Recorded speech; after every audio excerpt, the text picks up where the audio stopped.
Hello friends, last lecture में हमने max mean composition पढ़ा था फजी रिलेशंस का। तो आज हम इस पे एक क्वेश्चन देखते हैं जो लास्ट एग्जाम्स में आए हुए हैं। ये मैंने कहीं से क्वेश्चन पेपर लिया है जो कि नेट एग्ज़ाम का पेपर है। पेपर नंबर 3 है, ये देख सकते हैं आप। पेपर नंबर 3 है, जनवरी 2017 का ये पेपर है। तो इसमें ये क्वेश्चन आया हुआ है फजी रिलेशंस पे, जो कि मैक्स मीन कॉम्पोजिशन का ही क्वेश्चन है। देख सकते हैं आप। इसमें लिखा है कि आर एंड एस दो हमारे फजी रिलेशंस है, आर और एस। आर हमारा एक्स एंड वाई पर है और एस हमारा वाई एंड जेड पर है। ठीक है। तो इसमें 4 कॉम्बिनेशंस दिए हुए हैं। हमें रिजल्टिंग रिलेशन हमें निकालना है टी, जो कि किससे बना होगा, एक्स के एलिमेंट से और जेड के एलिमेंट से। ऑब्वियस है, दोनों को जब हम कॉम्पोजिशन निकालेंगे तो जो कॉमन होगा वो हमारा हट जाएगा और जो 2 वेरिएबल बच जाएंगे वही हमारे रिजल्टिंग रिलेशन में आएंगे। अगर हम कॉम्पोजिशन निकाल रहे हैं, हमें क्या यूज करना है, मैक्स मीन कॉम्पोजिशन। ठीक है। तो इन चारों में से हमें आंसर बताना है कि कौन सा कॉम्पोजिशन आएगा। तो एक बार हम इसको ट्राई करके देखते हैं। हालांकि ये उसी टाइप का है, एग्जैक्ट वही है क्वेश्चन जो हमने लास्ट लेक्चर में करा है। इसमें 2 कॉलम दिए हुए हैं और इसमें 3 कॉलम दिए हुए हैं। तो ये मैं यहाँ पे कॉपी कर लेती हूँ। ये हमारा R दिया हुआ है, x1 x2 y1 y2 0.6 0.4 0.7 0.3 और ये S हमारा दिया हुआ है y1 y2 z1 z2 and z3। तो इसमें है 0.8 0.5 0.1 0.0 0.6 एंड 0.4। ठीक है। तो हालांकि जब अगर हमें एग्जाम में क्वेश्चन करना होता है तो हम थोड़ी सी ट्रिक लगाते हैं इसमें। फर्स्टली हम देख लेते हैं किस तरीके से हम इसमें ट्रिक लगाएंगे। ये 4 हमें कॉम्बिनेशंस दिए हुए। ठीक है। अब हम इसमें देख सकते हैं कि कौन कौन सा हमारा सेम आ रहा है। ठीक है। तो फर्स्ट अगर हम निकाल लेते हैं तो हमें पता लग जाएगा इन दोनों में से हमारा आंसर होगा या फिर इन दोनों में से हमारा आंसर होगा। ठीक है। तो वो हम पहले फाइंड कर लेते हैं, फिर हम आगे का प्रोसेस देखेंगे। तो हमारा जो रिलेशन टी बनेगा, मैं अभी आपको ये एक्सप्लेन कर रही हूँ। एग्जाम में इतना एक्सप्लेन करने की या इतना लिखने की जरूरत नहीं है, फटाफट हमें ट्रिक लगानी है इसमें। तो Z1 Z2 एंड Z3 आएगा इसमें। ये वाला हमारा कौन सा होगा, X1 Z1, X1 यहाँ से Z1 यहाँ से, ये वाला X1 Z2 और ये X1 Z3। इसी तरीके से ये X2 Z1 X2 Z2 और X2 Z3। ठीक है। ये हमारे होंगे। फर्स्ट हम अपना अगर ये वाला निकाल लेते हैं कि X1 Z1 हमारा क्या आएगा, तो हमें पता लग जाएगा इसमें से 2 हमारे आंसर हट जाएंगे। तो X1 Z1 के लिए मैक्सिमम हमें निकालना है, तो मैक्सिमम बाहर मिनिमम अंदर। X1 Z1 के लिए हम कौन कौन सा लेंगे, X1 ये वाला हो गया और Z1 ये वाला हो गया, तो ये वाला और ये वाला। ठीक है। तो मिनिमम हम इन दोनों की फर्स्ट वैल्यू पहले ले लेंगे। ये सब लिखना नहीं है हमें एग्जाम में, हमें अपने माइंड में कैलकुलेशन करके इसको फटाफट कैलकुलेट कर देना है। ये वाला और ये वाला 0.4 0.0। तो जब हम इसका आंसर निकालते हैं, इन दोनों का मिनिमम 0.6, इन दोनों का 0.0, मैक्सिमम इन दोनों का 0.6, तो ये हमारा आंसर आ गया।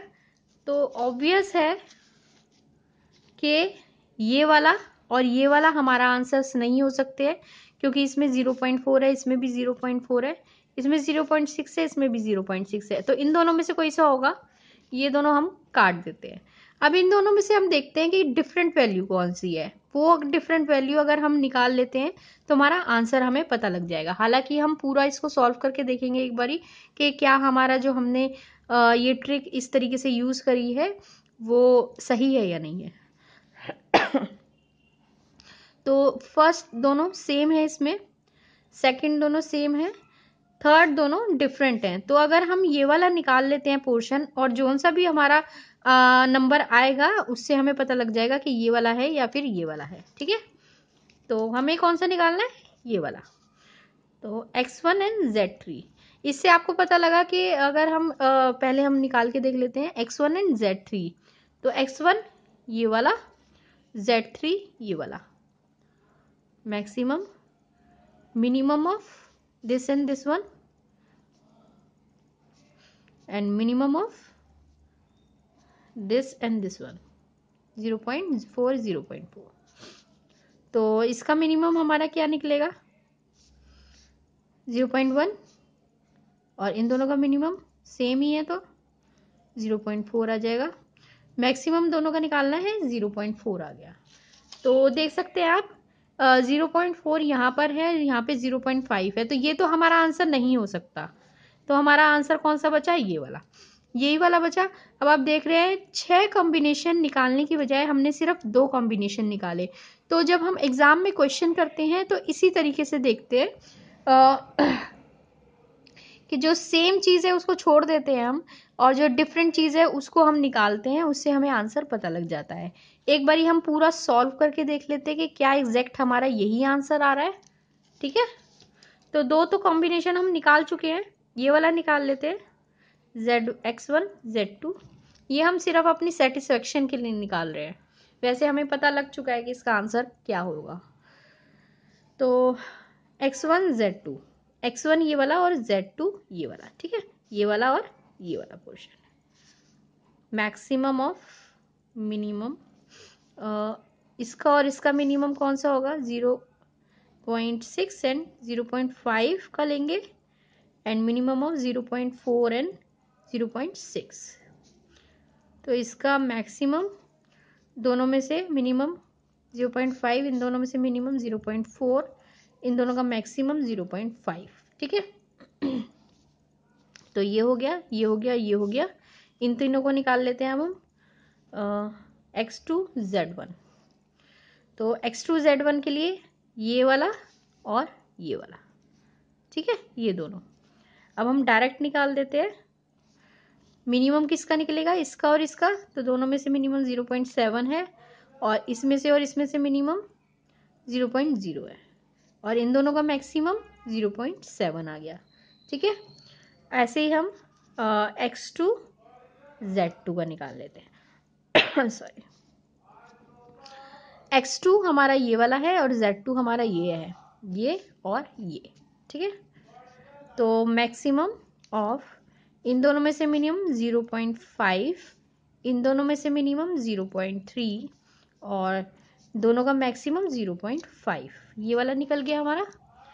ऐसे ही हम ये वाला निकाल लेते हैं x2 और z3, x2 ये और z3 ये वाला और ये वाला। ठीक है, तो मैक्सिमम ऑफ इन दोनों में से मिनिमम 0.1, इन दोनों में से मिनिमम 0.3, तो हमारा इन दोनों में से मैक्सिमम 0.3 आ गया। ठीक है, तो ये तीनों हमने निकाल लिए, ये तीनों हमने निकाल लिए। अब हम यहाँ पे लिख देते हैं x1 z1 की जगह 0.6, x1 z2 ये वाला 0.5, x1 z3 0.4, x2 z1 0.7, x2 z2 0.5, x2 z3 0.3। तो ये हमारा आया है। अब हम देख लेते हैं इसको, क्या यही है हमारा। ये देख सकते हैं हमने ये अपना आंसर फाइंड किया था, तो सेम है, सारी वैल्यूज़ आप चेक कर सकते हैं, मिला सकते हैं, सेम है। तो इस तरीके से हमें क्वेश्चन आएगा। ये कितना आसान क्वेश्चन था और हमने इसको कितनी जल्दी कर लिया था। सिर्फ हमने दो ही पोर्शन अपने निकाले थे और उससे हमें अपना आंसर पता लग गया था। ये इसी तरीके से ऑप्शंस आते हैं सिमिलर होते हैं ताकि बच्चे कंफ्यूज हो जाएं, लेकिन कंफ्यूज नहीं होना है। जो पार्ट डिफरेंट है वही हम निकालेंगे, उससे हमें आंसर पता लग जाएगा। एग्जैक्ट क्वेश्चन आया हुआ है जैसे हमने पहले किया था, तो इसमें मार्क्स गेन करना काफ़ी आसान है। ठीक है, thank you guys, bye bye.